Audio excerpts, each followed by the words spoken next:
Hello everybody and welcome to this furniture design tutorial in which I'm going to show you how easy it is to build such a furniture set in Shapr3D by only using commands like revolve, loft, and shell.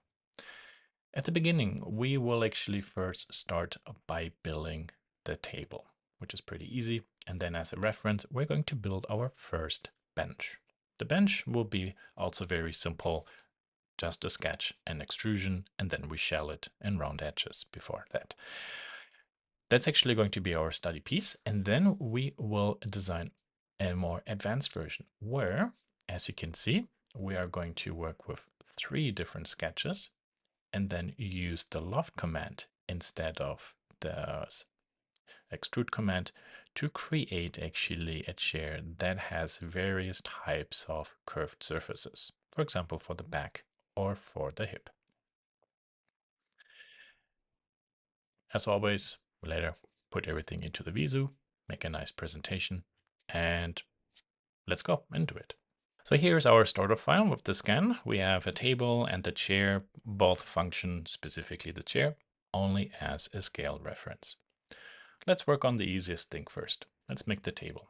We go to a side view, sketch, line, and then from the sketch origin, I go up 16 inches. I go to the right side, I go down, I go onto the x-axis, and I go back to the endpoint, press escape.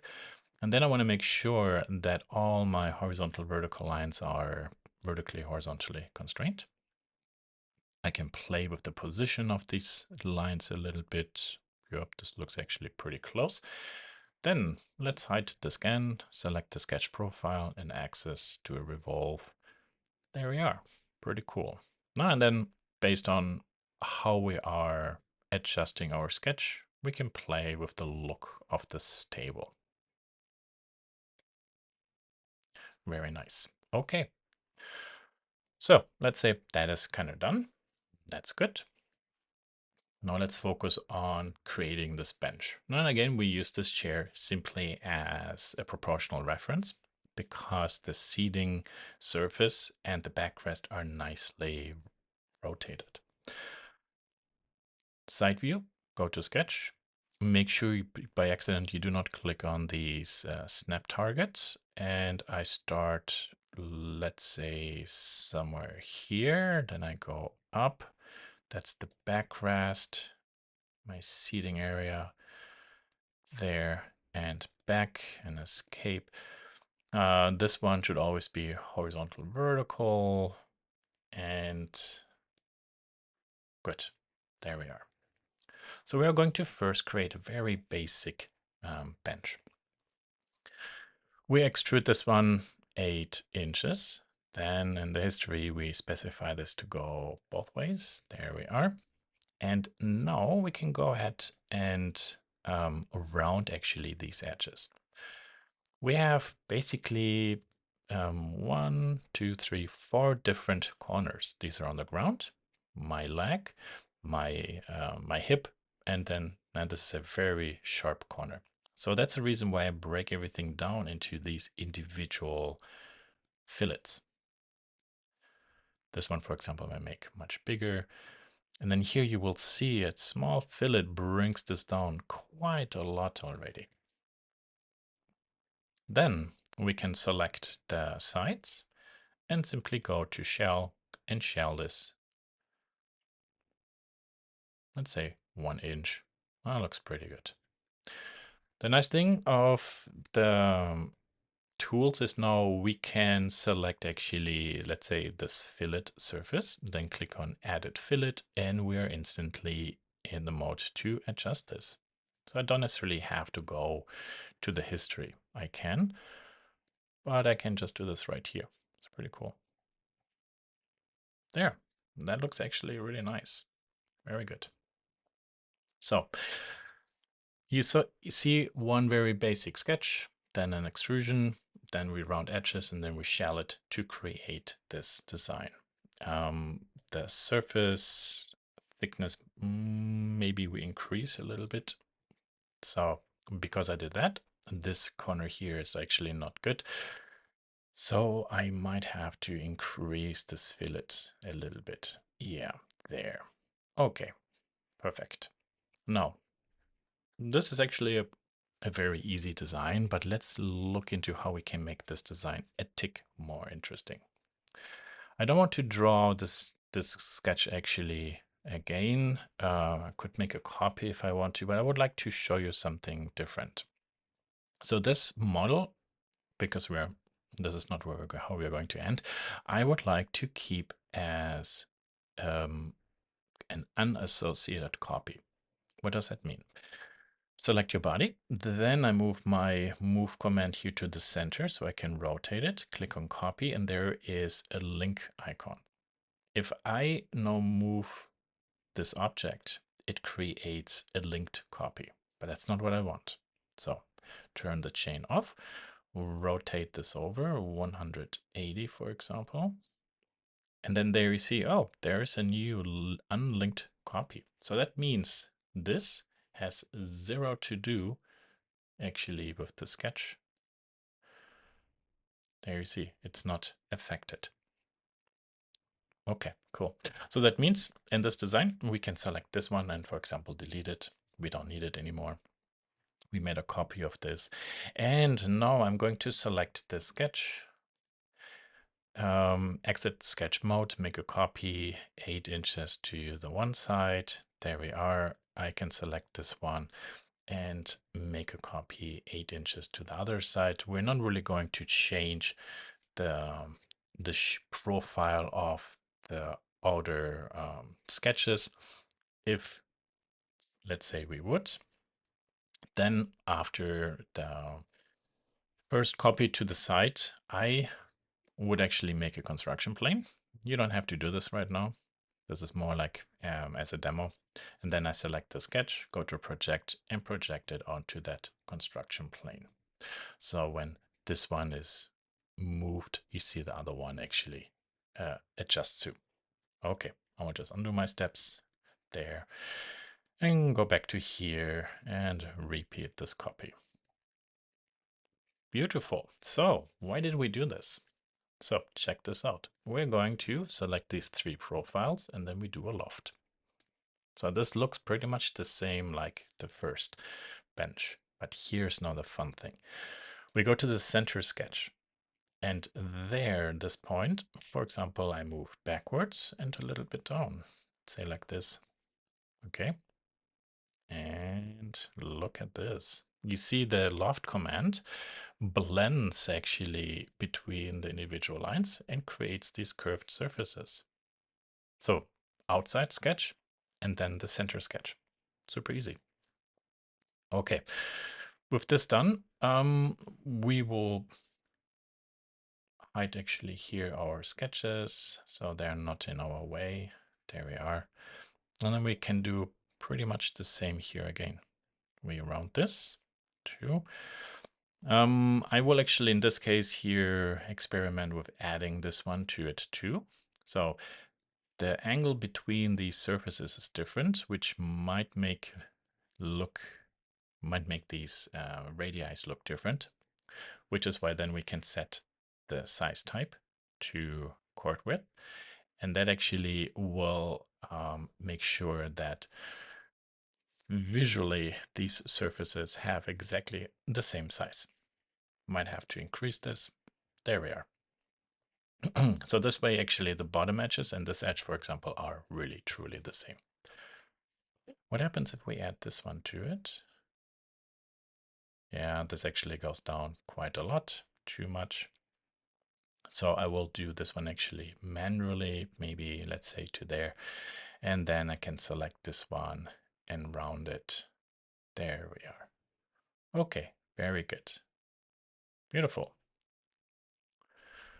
So then we can go ahead, select these faces here again, left and right, and then we do a shelling. Say 1 inch, so it looks solid. This fillet here, I'm going to adjust. There we are. Beautiful. Yeah, great. Now look at this. Now this way you can see we created a seat where we have this really nice transition.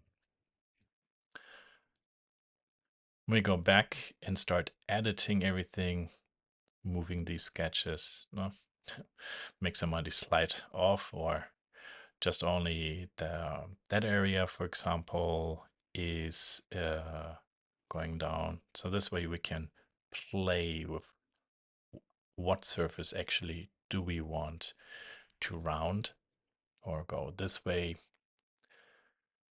there. I go with this design of the sketch because this actually keeps this upper fillet a little bit more straight. Yeah, very good. And it's actually more that your hip is round, your back is more a flat surface. So that's the reason why we have that divot there. Beautiful, cool. We can quickly clean up our scene. There we are. This is our table. There we are. And then we can go ahead and have some fun with filleting everything. Yeah, let's actually go with a chamfer first. That's actually quite nice. And then I can select all these edges and add a very tiny fillet to it. Here I will select the chord one, so it's really the same 1/4 inch. There we are. Here and here, 0.1, very good. This one is actually, we can just, for example, rename and say initial study, hide this, chair, there we are. Okay, now we can select the chair. Circular pattern, draw 3 is fine. We can go here on this and then we just make a copy, rotate it 360 degrees. There we are. One more time, just for the sake of demonstration. Now we go back to our initial sketches here. There we are. And we adjust one sketch. Let's say here, just a little bit, not so aggressively put in there. Then we have all the other pieces changed. Now, one little tip. When this is actually an outdoor furniture and it rains and this has a cavity, we always have water there. That is actually not fun. So in this side view, I'm going to create a section view. I can perfectly see where we have the deepest part. So I'm going to create myself here a small rectangle, yeah, let's say 1 inch. Then I draw here a line, very good. Little bit of geometry. If I draw a horizontal line, bring this one up, I can see where this gets really close to that surface. So I'm actually having the center line really where it should be. And then, zack, zack, we do a revolve body. Thank you. And all this should take place before we do the pattern. Actually, before we do the other stuff. Shell, chamfer, there we are. Very good. And now you see this takes place before we do the pattern, and then say this one and this one, subtract. Thank you. And then this hole, wait for it. This hole cutting tool we bring right after the revolve command. So the pattern command will continue this. Then now we also have these openings here. Let's select those and fillet those. There we are. Very good. Actually, I'm filleting 3 edges. Let me only fillet 1 edge. Why? less work for the computer to calculate, and I put this in front of the pattern. There. Very good. The hole is really big. I just need a little tiny outflow. That's all. So here, let's make this smaller. Perfect. Is that really in the center? No, actually not. No, it is actually. Yeah, it's at the deepest point. Okay, good. Fooled my eyes. Perfect. Cool. Oh, look at that pattern. Why is the pattern command actually not doing also this edge fillet here?